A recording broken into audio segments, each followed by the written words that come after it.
So let's go over the answers to this page in your red packet. This is page 11, and you were supposed to identify whether these statements are scientific or not. So we did the first three last time together.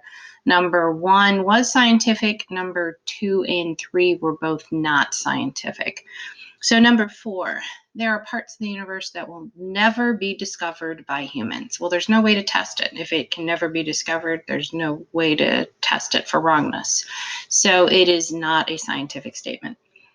Number 5, candy bonbons contain no sugar. Well, you can test it for wrongness. You can test to see if it contains sugar or not. And that means that this is a scientific statement. Number 6, matter is filled with undetectable particles.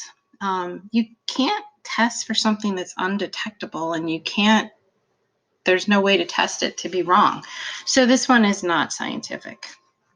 Number 7, there are things we will never know about.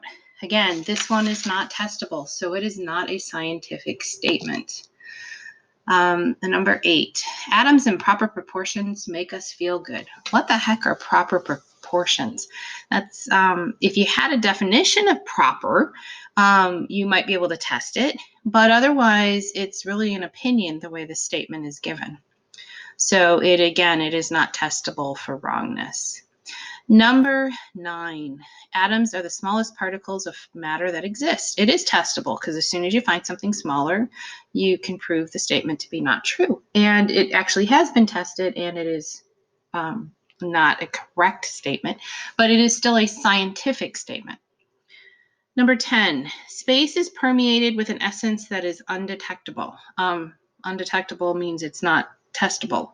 So again, this one is not a scientific statement. Number 11, Albert Einstein was the greatest physician of the 20th century. Well, greatest is really a term of an opinion. So this one is not testable. Number 12, chlorophyll makes grass green. Well, this is testable. We discussed this back when we were going over the anticipation guide for 1.2. So this is a testable statement.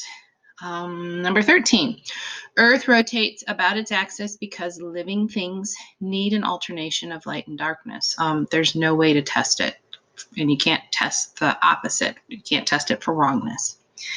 So it is not scientific. And then number 14, tides are caused by the moon. This is testable, and this is a little bit stretching it because of that there is an interdependence there between the moon and the tides, and you can test it.